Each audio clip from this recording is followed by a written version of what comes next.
ng mga pulis ninyo. Pero kayo po, kapag kapag yung time na nandiyan na yung biktima o nandiyan na yung suspect, kayo po talaga gusto nyo patay talaga agad. I mean, I do not mean to be discourteous, Mr. Chair.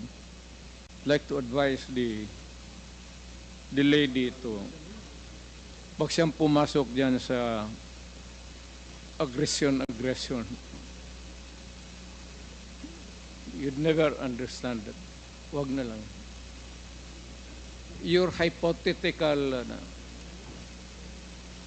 Hindi, Mr. Chair, si Mr. Duterte mismo nagsabi patayin agad. Wala bang pagkakataon na mabigyan na mabigyan ng pagkakataon yung suspect or yung gustong mahuli?